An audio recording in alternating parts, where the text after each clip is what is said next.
Hello everyone and welcome to today's presentation with Bulten, where Axel Berntsson, President and CEO, and Anna Åkerblad, CFO, will present the Q2 report for 2025 and answer questions during the Q&A. If you're calling in, please press star 9 to raise your hand and star 6 to mute yourself when you get the word. You can also use the form located to the right. And with that said, please go ahead with your presentation.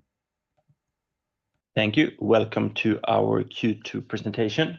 We have a fairly short agenda for today, so we give you a summary of Q2, quick view of the market development, and then we go through our financial results, and then we sum up and talk about the future in the end. So with that said, we move on. So if you sum up our second quarter, I would say that it was broadly in line with both the prior year and previous quarter. And I think this is quite good given that we saw softening volumes from the automotive sector, while at the same time we did see a strong improvement in our medical technology and consumer electronics segments. So it's nice to see that we are able to maintain margins even though volumes are lower. During the quarter, we've spent quite a lot of time with our strategic review, and we have launched a more detailed process and program around that, where we are focusing on our footprint, on our organization, and how we allocate our resources for the future. If we look quickly about the markets, we usually show a few slides on the automotive sector, but I think they are a bit too broad. Looking at automotive in general, we do foresee a soft market with kind of zero or slightly positive growth globally, which is a little bit driven by Asia, whilst European and North American markets will be very low on growth. However, we do have other areas that we focus on and will focus more on for the future. So if you look at medical technology and consumer electronics, those markets actually have a quite sound underlying growth, and we are fairly competitive here and have very good margins. So this is an area where we will put more focus for the future, and that is developing very well for us. If we move forward, I'll leave over to Anna to give you some financial highlights. Thank you, Axel. And here is an overview of our quarterly sales the last years, including 12 months rolling sales. And sales volumes for second quarter was down over 8% versus same quarter last year.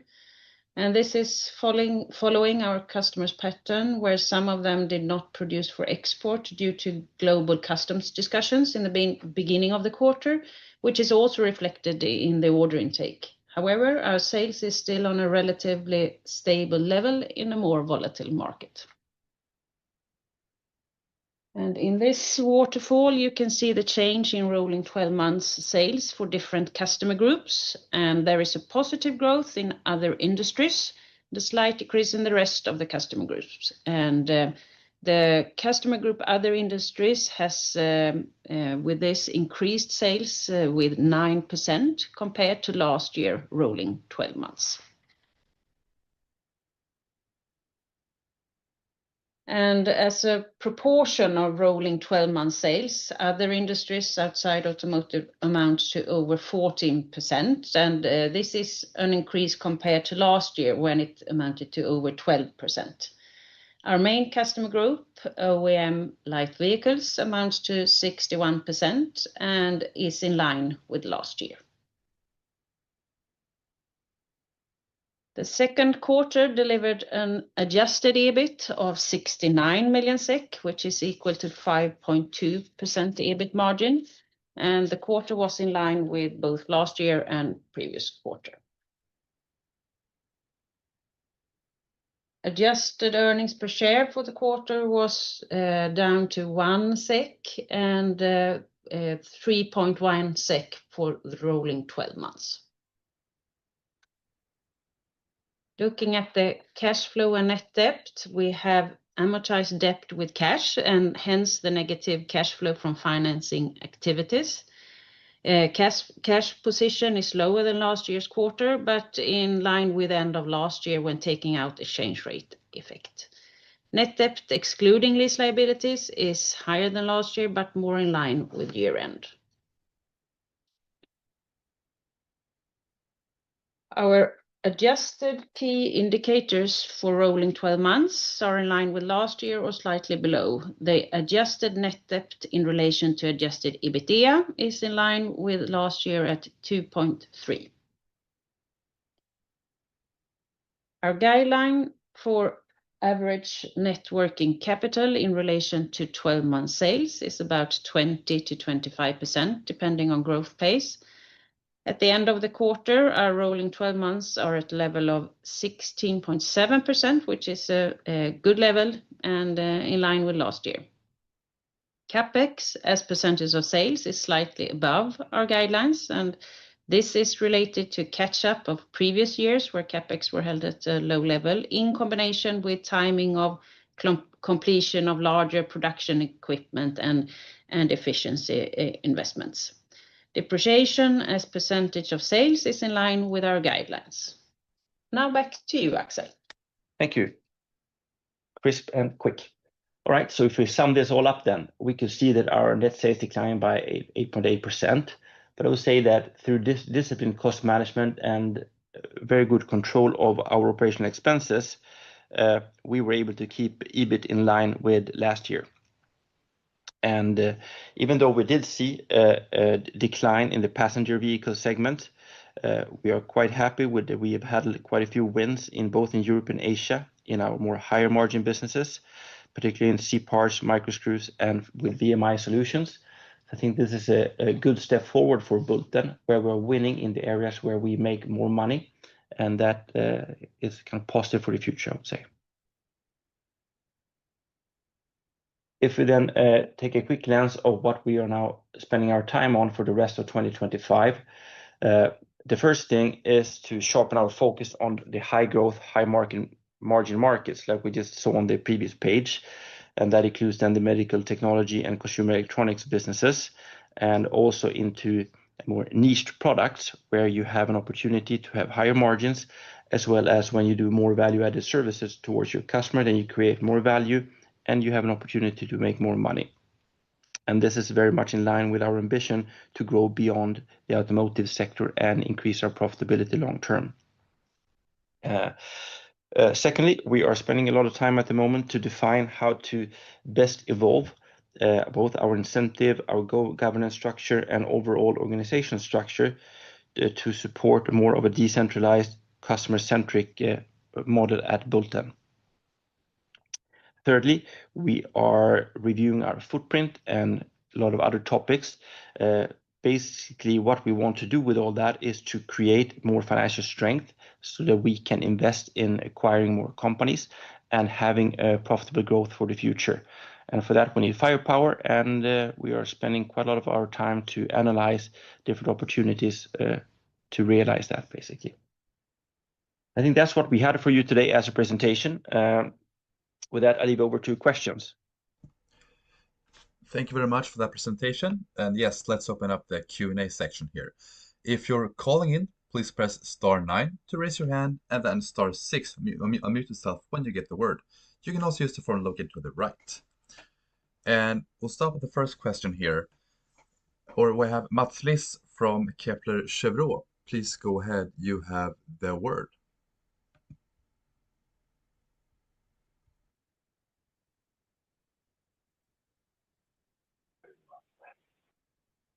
Okay, hey, thank you for taking my question.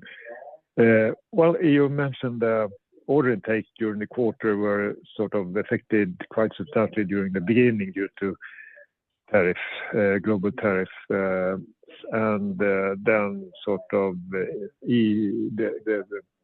headwind eased during the quarter, and you finished somewhat better, I guess.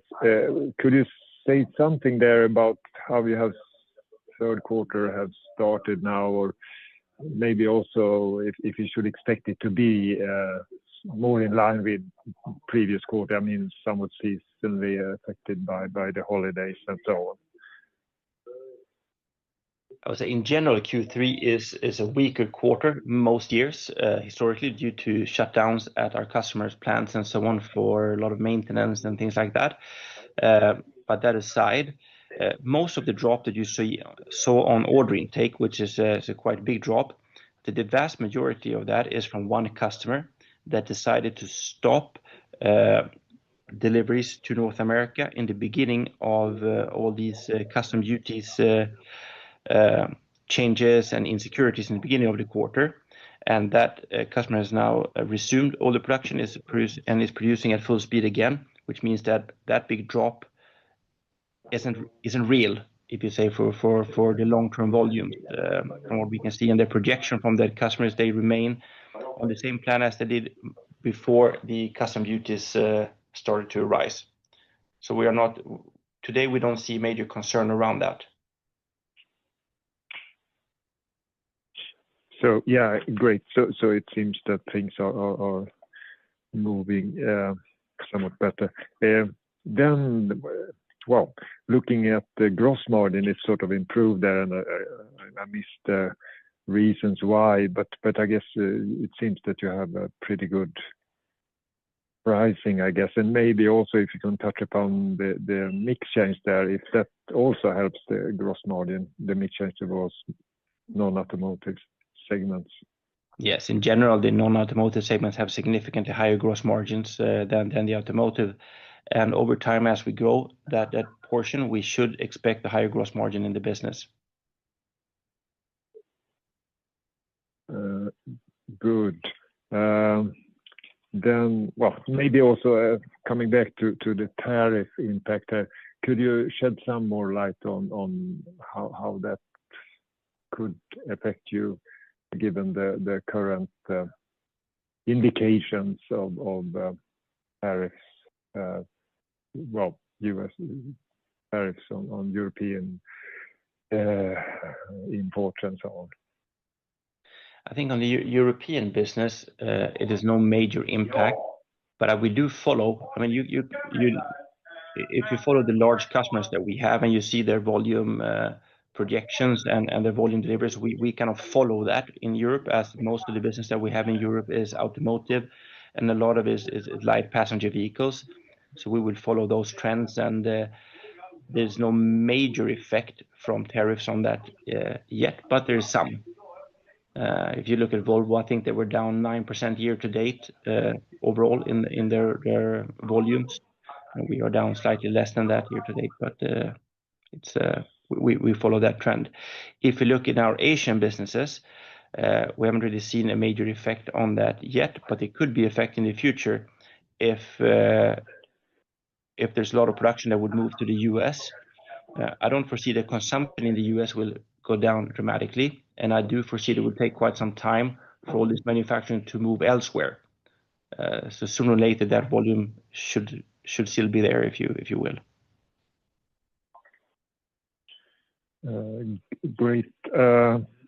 Then, well, the other lines there in the P&L, the tax rate is still a bit above what I would like it to be. Could you say something about that? Of course, it's our procedure is that we do not take into account the deferred tax losses carried forward. So when we do that calculation, we are at a healthy level as normally at around 25-26%. So that is the reason why, and we are confident that it is at a good level. So going forward, or should we expect 25-26% more than the current level? That is when we do that calculation of. I mean, we have this really when we do the adjustment, but we do not take that into considerations in the calculation during the other quarters as well. So we will, when we do the calculation, adjust it, then it will be around 25-26. Oh, okay, great. And finally, just this non-controlling interest there. Could you just shed some light on what they are? Well, what they are about. Yeah, we have JVs that is in that line, and we have JVs in different countries. So we have both in Asia, and we also have in Europe, and those are what you see in that line. And the current level is sort of the run rate to be expected going forward.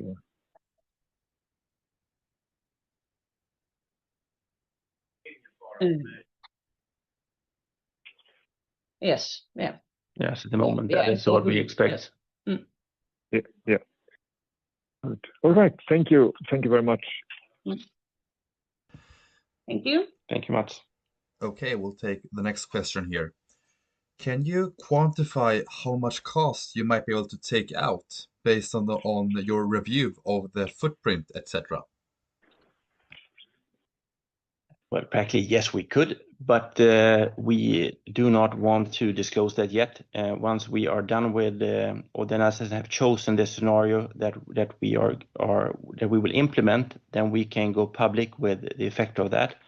But I do not want to disclose that today. Okay, thank you. Could you give us an idea for the rest of the year in terms of the sale based on your order book and also margins? Unfortunately, the answer here is quite boring as well. We don't make any financial projections, and therefore we will not. I cannot answer that, unfortunately. Okay, thank you. And what are your expectations of net debt levels at the end of the current fiscal year in absolute number, if possible? I think the same answer here is given that we don't give any financial projections, we also don't give projections for that. Can you elaborate on the strategic agreement with a tier 1 supplier in Europe, and what kind of revenue potential does this VMI model represent? Unfortunately, the same here, given that we don't disclose that. I cannot give you the numbers, but it's a fairly significant customer, and the VMI part will likely over time be all of that business will be with the VMI solution over time. And this is an automotive tier 1 to an automotive OEM, where we are having a lot of business, and we're happy that we also then get directed into their supply chains to help them with that as well. So the business as such is very nice, and we are confident that it will be a contributor to our profit over time as well. I will take one final question here. How do you envision Bulten's competitive position evolving over the next 3 to 5 years, especially outside the automotive sector? Yeah, I know a lot of people are curious about this, and as we have said, we will come back and give a presentation of our strategy going forward when we are ready to do that, which would be sometime during this autumn.